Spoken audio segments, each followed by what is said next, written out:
वास्तव न्यूज में स्वागत है आपका। मैं हूं सरदार। विजयनगर जिले कूड़गिलगी तालुका का एक आसपास गांव में जो वहां पर रोड और रास्ता किस तरह से हो गया है, अब यहां पर छोटे मोटे मोटरसाइकिल लेके घूमना एक्सीडेंट के बराबर हो गया है। आखिर यहां पर शिकायत करने के बावजूद अब ये कहते हैं ताकि जो एफआईआर करना है करिएगा, यहां पर कुछ फर्क नहीं पड़ने का। अब तो एफआईआर तो फर्क नहीं पड़ेगा, मगर यहाँ के लोगों का यही आरोप है ताकि आसपास घूमने में इतनी दिक्कत होने लग गई है यहाँ पर, ताकि मोटरसाइकिल वाले तो गिरते रहते हैं मगर सिर्फ बैलगाड़ियां घूमते हैं। और यहाँ पर डामरीकरण रोड होना चाहिए, सीसी रोड होना चाहिए, मगर वो रोड अब नहीं दिखाई दे रहा। कुछ जगहों पर रोड बन रहा है और कुछ जगहों पर रोड नहीं बन पा रहा।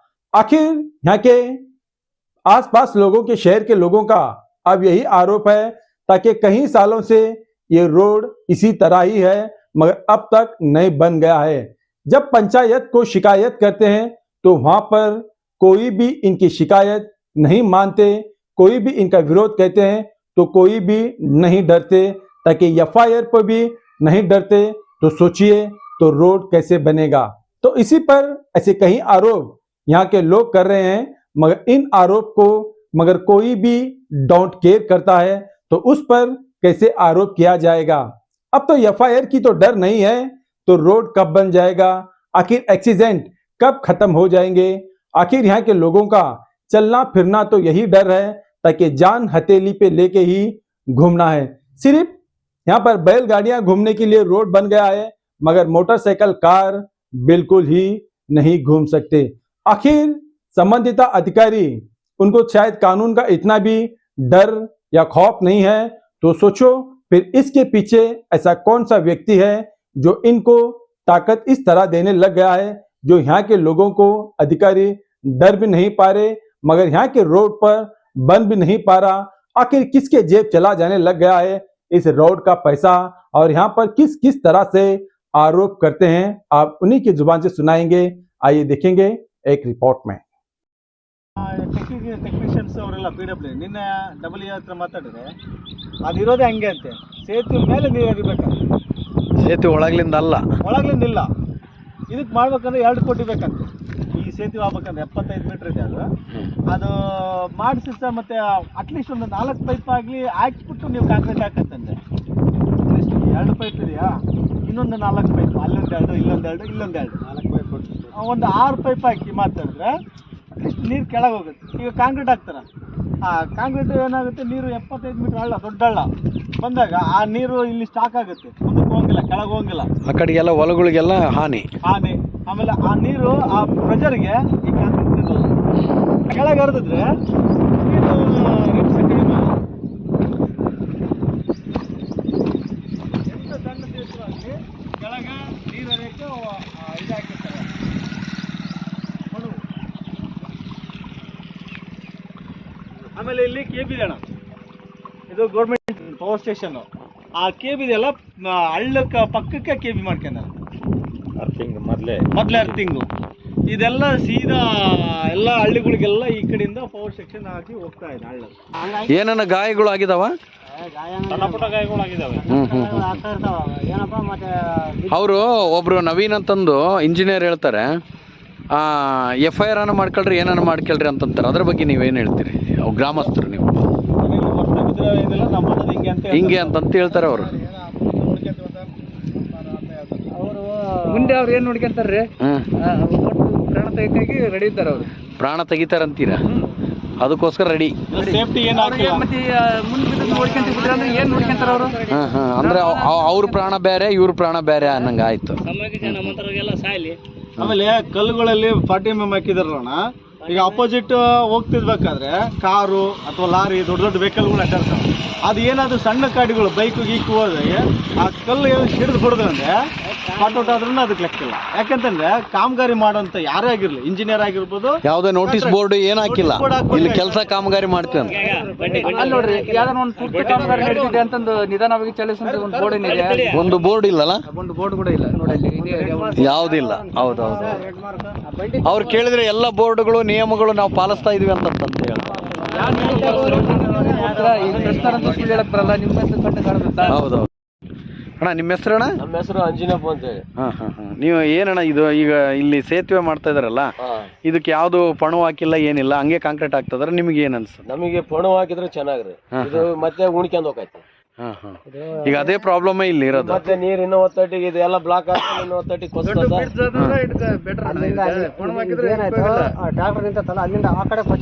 ಇಲ್ಲಿ ಒಂದು ದೊಡ್ಡ ಪಣು ಒಂದ್ 3 ಇದು ಮಾಡ್ಬೇಕಾಯ್ತು ಅಲ್ಲಿ, ಬ್ರಿಡ್ಜ್ ಟೈಪ್.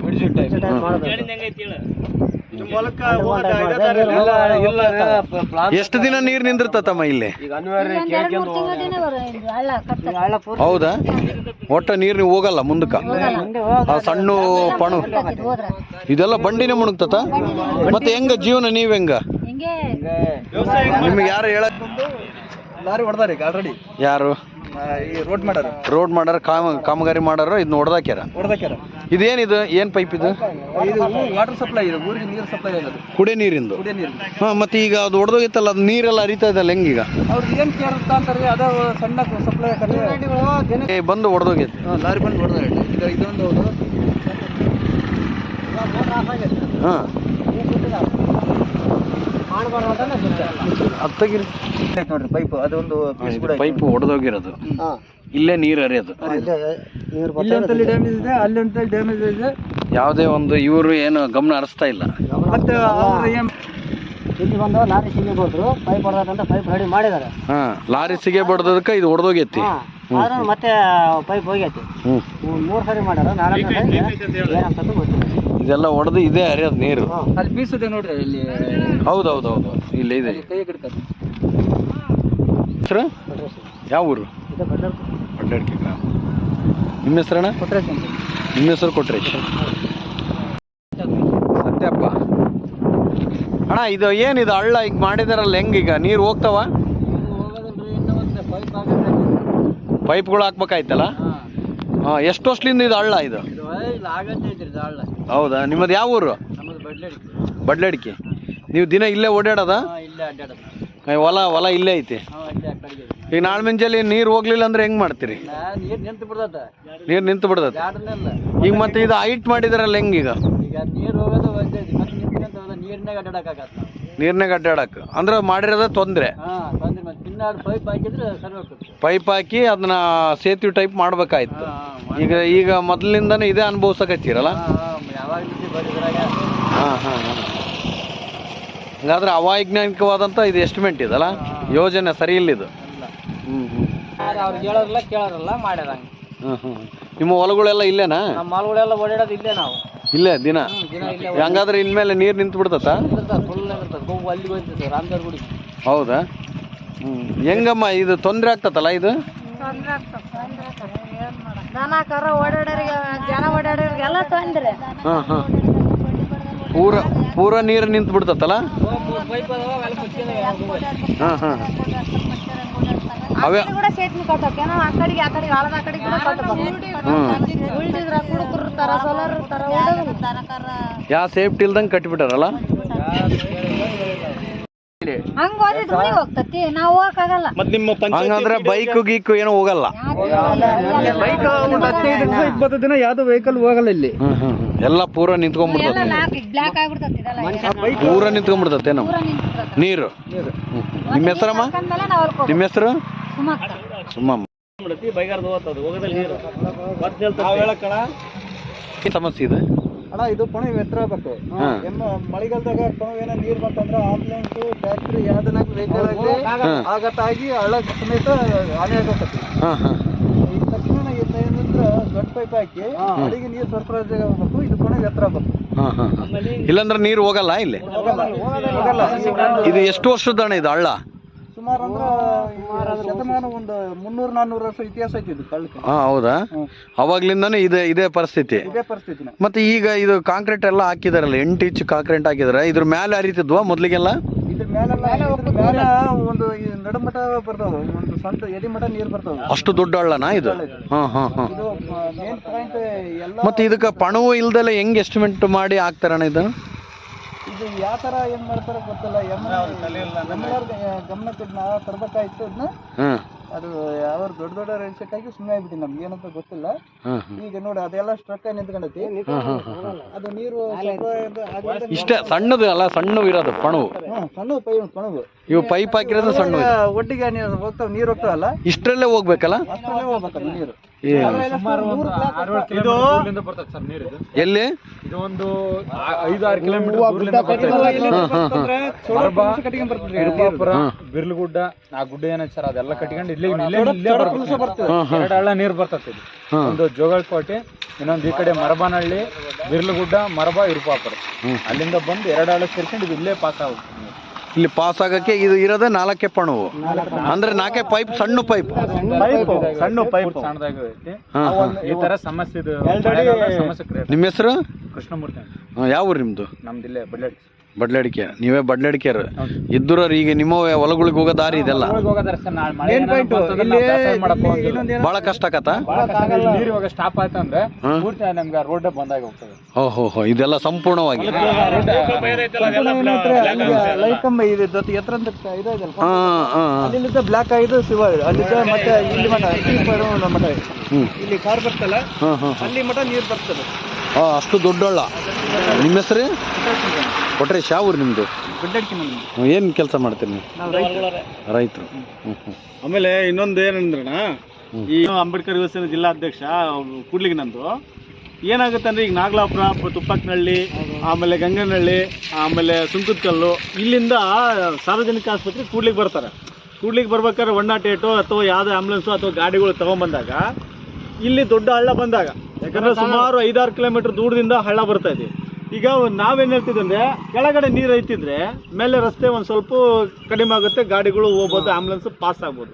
ಈಗ ಕೆಳಗೆ ನೀರು ಇರ್ಲಿದಂಗ ಬ್ಲಾಕ್ ಆಯ್ತಂದ್ರೆ ರೋಡ್ ಆ ಕಡೆಗೆ ಪಾಸ್ ಆಗ್ಬೇಕಂದ್ರೆ ರೋಡ್ ದಾಟಿ ಹೋಗ್ಬೇಕಲ್ಲ. ಅವಾಗ ಹಳ್ಳ ಬಂದಾಗ, ದೊಡ್ಡ ಹಳ್ಳ ಬಂದಾಗ ಅವಾಗ ಪೇಷಂಟ್ ಕರ್ಕೊಂಬಂದವರು ಇಲ್ಲೇ ವೇಟ್ ಆಗಿ ಪ್ರಾಣ ಹೋಗೋ ಪರಿಸ್ಥಿತಿ. ನಿನ್ನೆ ಅದನ್ನ ನಾವು ಡಬಲ್ ಗೆ ನಾವು 10 ತಾಸು ಮಿನಿಮಮ್ ಬೇಕೇ ಬೇಕು ಈ ಹಳ್ಳ ಸರಿಬೇಕಂದ್ರೆ. ಸರಿಬೇಕು. ಹೌದ್ರಾ? ಆಮೇಲೆ ಸುಲಭ ಸರಿಯಲ್ಲ ಇದು ಹಳ್ಳ. ಅಂದ್ರ ಬಹಳ ದೊಡ್ಡ ಹಳ್ಳ ಆಗಿ ಬರ್ತತಿ. ಆದ್ರೆ ಇಲ್ಲಿ ಎಸ್ಟಿಮೇಟ್ ಈ ಕಡೆ ಯಾರು ತಿರುಗಿ ನೋಡ್ತಾ ಇಲ್ಲ. ನಾವು ವೆಹಿಕಲ್ ಬಂತಂದ್ರ ಸುಮ್ನೆ ಅಂದ್ರೆ ಎದಿಮಠ, ಅದನ್ನ ಎದಿಮಠ ನೀರು ಹಳ್ಳ ಬರ್ತತಿ. ನಾವು ಹೊಲಕ್ ಹೋಗ್ಬೇಕಂದ್ರೆ 10-12 ತಾಸು ಬೇಕು ನಮ್ಗೆ. 100 ಮೀಟರ್ ಜಾಸ್ತಿನೇ ಬರ್ತದೆ. ಜಾಸ್ತಿನೇ ಬರ್ತದೆ, 100 ಮೀಟರ್ಗಿಂತ ಜಾಸ್ತಿನೇ ಆಗ್ತದೆ. ಕಂಬ ಇದೆಯಲ್ಲ ಸರ್, ದೊಡ್ಡ ಕಂಬ, ಸಣ್ಣ ಕಂಬ ಇದೆ. ಆ ದೊಡ್ಡ ಕಂಬವರೆಗೂ ಬರ್ತದೆ ಅಲ್ಲ, ಅದು ಟಚ್ ಆಗಿರ್ತದೆ. ಯಾಕಂದ್ರೆ 75 ಮೀಟರ್ ಇದೆ ಸೇತುವೆ. ಅಷ್ಟು ದೊಡ್ಡಕ್ಕೆ 4 ಹಾಕಿರೋದು. ಆಮೇಲೆ ಈಗ ಈ ಕಾಂಕ್ರೀಟ್ ಹಾಕಿರೋದ್ರ ಬಗ್ಗೆ ಏನ್ ಹೇಳ್ತೀರಿ? ಇದು ಅವೈಜ್ಞಾನಿಕವಾದಂತ ಕಾಂಕ್ರೀಟ್ ವರ್ಕ್ ಇದು. ಇದ್ರ ಬಗ್ಗೆ ನಾವು ಮುಂದೆ ಆಲೋಚನೆ ಇಲ್ಲ ಸರ್. ಇದು ನಾವೇನ್ ರಸ್ತೆ ಮಾಡ್ಬೇಕು ಮಾಡಿದಾರೆ ಅಷ್ಟೇ. ಅದು ಬಿಟ್ರೆ ಇಲ್ಲಿ ನೀರು ಇದ್ರೆ ಹೋಗೋದ್ರದ್ದು ಎಸ್ಮೆಂಟ್ ಏನು, ಇದ್ರ ಬಗ್ಗೆ ಅವ್ರು ಕೇರ್